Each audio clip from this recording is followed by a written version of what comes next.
Hello my YouTube family, बहुत बहुत स्वागत है गर्भ जर्नी पॉइंट पर। कैसे हैं आप सब? उम्मीद करती हूँ आप सब बहुत अच्छे होंगे। आपकी प्रेगनेंसी एकदम अच्छी चल रही होगी।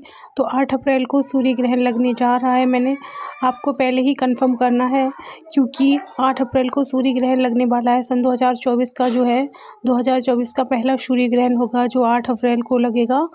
तो मैंने आपको पहले ही कंफर्म करना है। मैंने आपसे पहले ही वादा किया है कि मैं आपको 3-4 दिन पहले ही अपडेट कर दूँगी। देखें, आप लोग बाद में शिकायत करते हो क्योंकि जो भी सामान लाना होता है वो आप पहले ही ले आएँ, इसलिए मैं आपको पहले ही बता दूँगी। और आप लोग बाद में मुझसे शिकायत करते हो कि दी आप पहले नहीं बताते। मैंने आप लोगों से वादा भी किया है कि मैं आपको जब भी कोई ग्रहण होगा या फिर कोई भी प्रेगनेंसी के ऊपर आपको वीडियो चाहिए, मुझे कमेंट कर दिया करो, मैं आपको तुरंत से वीडियो बनाकर दे देती हूँ। तो मैं उम्मीद करती हूँ आपको वीडियो काफ़ी ज़्यादा पसंद आएगा। और मैं इसमें ये भी बात करूँगी कि ये जो ग्रहण है ये कितने दिन तक पड़ेगा और कितने टाइम तक पड़ेगा, कितनी तारीख को पड़ेगा और ये कहाँ कहाँ दिखाई देगा। क्या ये ग्रहण इंडिया में दिखाई देगा तो फिर इसका क्या सूतक काल रहेगा, सूतक काल मान्य होगा या फिर नहीं होगा। और फिर ये इंडिया में दिखाई देगा तो इसका क्या क्या सावधानियाँ बरतनी है, या फिर इंडिया में दिखाई नहीं देगा। तो चलिए वीडियो को स्टार्ट करते हैं। तो आपने चैनल को सब्सक्राइब करके रखना है। आपको प्रेगनेंसी से रिलेटेड वीडियो देखने को मिलते रहते हैं। वीडियो को स्किप करके बिल्कुल भी ना देखें प्लीज़, क्योंकि आपको आधी अधूरी जानकारी मिलती है, बाद में आप लोग मुझे कमेंट करते हो। तो प्लीज़ वीडियो को पूरा देखें, वीडियो को लाइक कर दें, एक प्यारा सा कमेंट कर दें। और आप प्लीज़ ये ज़रूर बताना आप किस जगह से हैं और आपकी कितने मंथ की प्रेगनेंसी है। क्योंकि आप लोग ये मुझे बताते हो ना, तो मुझे आपको मतलब बताने में ग्रहण कहाँ कहाँ है ये बताने में काफ़ी ज़्यादा आसानी हो जाती है। आपको बताने में ग्रहण की कहाँ कहाँ है और किन किन जगहों पर है। तो प्लीज़ मुझे ज़रूर बताना आप कौन सी कंट्री से हैं, कौन सी जगह से हैं और आपकी प्रेगनेंसी कितने मंथ की। चलिए वीडियो को स्टार्ट करते हैं बिना देर करते। देखिए, आपने हमेशा सुना होगा कि जो ग्रहण होता है ना, जब भी कोई प्रेग्नेंट महिला होती है, जब ग्रहण की बात आती है तो एकदम से घबरा जाती है कि ग्रहण है। क्योंकि कोई भी महिला ये नहीं चाहती कि उसके बेबी के साथ कुछ भी गलत हो, क्योंकि हर माँ यही चाहती है कि मैं एक हेल्दी बेबी को जन्म दूँ और मेरे पास एक हेल्दी बेबी आए, चाहे वो बेटा हो या फिर बेटी हो, लेकिन हेल्दी हो। तो आपने कुछ बच्चे ऐसे देखे होंगे जो किसी किसी बच्चे के होंठ कटे हुए होते हैं, या फिर किसी किसी बच्चे की उंगली कटी हुई होती हैं, या फिर कुछ बच्चे ऐसे होते हैं जिनके पैर जुड़े हुए होते हैं या फिर कटे हुए होते हैं। कुछ बच्चे आपने ऐसे भी देखे होंगे ना जिनके मतलब दोनों पैर जुड़े हुए हैं या फिर पैर टेढ़े हैं, या फिर पीछे जो पीठ पे आपने घूमड़ सा निकला हुआ देखा होता है। कुछ बच्चे इस तरीके के होते हैं। तो उन लोगों को ऐसा बताते हैं, उन जो बच्चे होते हैं उन बच्चों को ऐसा बताते हैं घर के जो बड़े बुजुर्ग, और शास्त्रों का मानना होता है कि ये जो बच्चा है वो ग्रहण से प्रभावित है। मतलब ग्रहण के टाइम पर इसकी माँ ने कोई गलती की है, इसलिए ये बच्चा ऐसा है, ऐसा माना जाता है। तो वो गलतियाँ आपको बिल्कुल भी नहीं करनी है, वही मैं आपको वीडियो में बताऊंगी आपको क्या क्या गलतियां हैं जो बिल्कुल भी नहीं करनी है और क्या आप कर सकते हो, और सूतक काल के टाइम पर क्या कर सकते हो, और 8 अप्रैल को क्या सूतक काल होगा, कितने टाइम ग्रहण होगा, ग्रहण की क्या टाइमिंग रहेगी। देखिए, ग्रहण जब होता है ना तो प्रेग्नेंट महिलाएं काफ़ी ज़्यादा घबरा जाती है। तो प्लीज़ घबराने की कोई ज़रूरत नहीं है, आपको सिर्फ सावधान रहने की ज़रूरत है।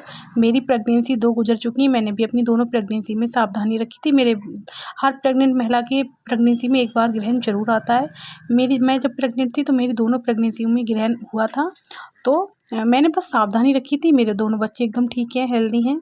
तो प्लीज़ आपको वो सावधानियाँ आपको रखनी है। तो चलिए मैं आपको बताती हूँ। देखिए, सबसे पहले आपको क्या ध्यान रखना है, आपको ग्रहण के टाइम पर झाड़ू नहीं लगानी है। जब ग्रहण हो रहा हो तो उस टाइम पर आपको झाड़ू भी नहीं लगानी है। और आपको कोई भी काम ऐसा नहीं करना है जो झुक के करो। मतलब जैसे झाड़ू हो गया या फिर कोई बाल्टी उठाना या फिर कुछ काम करना, ऐसा भी कुछ काम नहीं करना है आपको।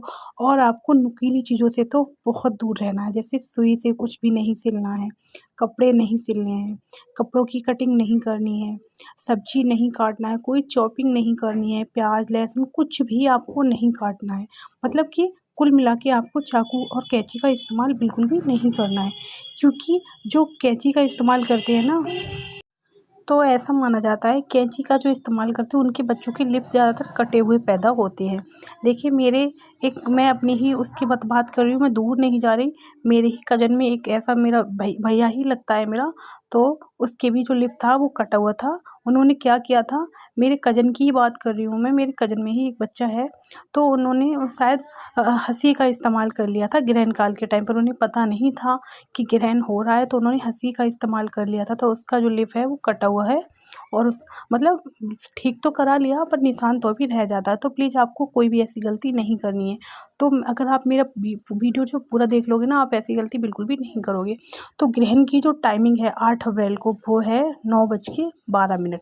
9:12 पे ग्रहण स्टार्ट हो जाएगा और ये 2:22 पे समाप्त होगा। ये ग्रहण जो है सूर्य ग्रहण रात को होगा। अब आप लोग सोचोगे ये सूर्य ग्रहण रात को कैसे हो सकता है, रात में तो चंद्र ग्रहण होता है। तो देखिए ये जो ग्रहण है ये इंडिया में दिखाई बिल्कुल भी नहीं देगा। ये उन देशों में दिखाई देगा जैसे कि दक्षिणी और उत्तरी, उन देशों में दिखाई देगा। मैं स्क्रीनशॉट भी लगा दूँगी, आपको जानने में आसानी हो जाएगी। तो ये उत्तरी और दक्षिणी देशों में दिखाई देगा। तो क्या होता है ना, वहाँ पर जो है वो रात होती है और हमारे यहाँ पर दिन होता है। तो वही है कि यहाँ पर जिन कंट्रीज़ में ये दिखाई देगा उस कंट्रीज़ में मतलब रात होती है और यहाँ पे दिन होता है। जब हमारे इंडिया में दिन होता है तो उधर रात होती है। तो इसलिए वहाँ सूर्य ग्रहण होगा। पर अपने यहाँ पे तो इसे मतलब चंद्र ग्रहण ही माना जाएगा, रात के टाइम पर है, पर वहाँ सूर्य ग्रहण है। तो ये इंडिया में दिखाई बिल्कुल भी नहीं देगा। और अगर आप इंडिया से हैं तो आपको प्लीज़ टेंशन लेने की बिल्कुल भी ज़रूरत नहीं है, क्योंकि इसका प्रभाव इंडिया में बिल्कुल भी नहीं होगा। लेकिन कुछ लोगों का ऐसा मानना होता है कि धरती तो एक है और चंद्रमा भी एक है, सूरज भी एक है, तो क्या हम सावधानी बरत सकते हैं? मतलब कुछ घर के बड़े बुजुर्ग ऐसा भी कहते हैं, धरती तो एक ही है, अगर वहाँ ग्रहण हो रहा है तो क्या हुआ, यहाँ पे भी इसका प्रभाव थोड़ा बहुत हो सकता है, बट प्रभाव बिल्कुल भी नहीं होता है, पर कुछ लोग ऐसा कहते हैं। तो अगर आप सावधानी बरतना चाहते हो तो इसका जो मैं सबसे पहले बता दूं आपको क्या सावधानी बरतनी, उससे पहले आप ये जान लें इसका सूतक काल मान्य नहीं होगा। अगर आप इंडिया से हैं तो इसका कोई भी सूतक काल मान्य नहीं होगा। दक्षिणी और पूर्वी जगहों पर दिखाई देगा, पूर्वी एशिया, ऑस्ट्रेलिया, प्रशांत महासागर, उत्तरी ध्रुव, उत्तरी अमेरिका, दक्षिणी श्रमिक यूरोप, दक्षिण अमेरिका, दक्षिणी ध्रुव और उत्तरी ध्रुव पर दिखाई देगा। मतलब ये उत्तरी और दक्षिणी। तो ये जो ग्रहण है वो प्रशांत महासागर इन जैसे देशों में दिखाई देगा, अमेरिका में, दक्षिणी ध्रुव और उत्तरी ध्रुव में दिखाई देगा। लेकिन ये इंडिया में किसी तरीके से भी दिखाई नहीं देगा, बिल्कुल भी इसका कोई सूतक काल मान्य नहीं होगा। तो अगर आप इंडिया से हैं तो प्लीज़ बिल्कुल भी टेंशन ना लें, क्योंकि आपको टेंशन लेने की कोई ज़रूरत नहीं है। लेकिन आप अगर सावधानी बरतना चाहते हैं तो आपको ये सावधानी बरतनी है, आपको नुकीली चीज़ों से दूर रहना है। चाकू कैंची का इस्तेमाल बिल्कुल भी नहीं करना है ग्रहण काल के टाइम पर। ग्रहण की जो टाइमिंग है वो मैंने आपको बता दी, 9:12 पे स्टार्ट है और 2:22 पे ये समाप्त हो जाएगा। तो अगर आप रखना चाहते हैं, ये दिन में, इंडिया में ये दिन में होगा और जिन जगहों पे ये हो रहा है उस जगह पे रात होगी। तो अगर आप बरतना चाहते हैं सावधानी तो बरत सकते हैं, कोई हर्ज नहीं है। लेकिन अगर आप ना भी सावधान रहेंगे तो भी कोई दिक्कत नहीं है, क्योंकि इसका प्रभाव इंडिया में किसी भी तरीके से नहीं दिखाई देगा। तो आप इंडिया से हैं तो आपको बिल्कुल भी टेंशन लेने की ज़रूरत नहीं है। आप नो टेंशन, एकदम टेंशन फ्री रहिए, कोई भी टेंशन मत लीजिए। आप कोई भी सावधानी नहीं बरतेंगे तो भी कोई दिक्कत नहीं, और आप बरतना चाहते हैं तो बरत सकते हैं। आपको ग्रहण काल के टाइम पे झाड़ू नहीं लगानी है, आपको कोई ऐसा काम नहीं करना है जिससे कि आपके बीबी को कोई भी दिक्कत हो, और आपको कटिंग चॉपिंग ये कुछ नहीं करना है, सिलाई भी उस टाइम पर नहीं करनी है, और आपको ग्रहण काल के टाइम पर स्नान भी नहीं करना है। तो प्लीज़ आप इन सारी चीज़ों का ही ध्यान रखना है बस, और कुछ नहीं।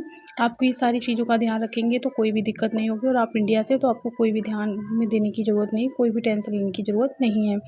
तो मैं उम्मीद करती हूँ आपको वीडियो काफ़ी ज़्यादा पसंद आया होगा और हेल्पफुल लगा होगा। तो प्लीज़ आप कमेंट में ये ज़रूर बताना आप कहाँ से हैं और आपकी कितनी मंथ की प्रेगनेंसी है। मेरे चैनल को सब्सक्राइब जरूर करना, वीडियो को लाइक करना।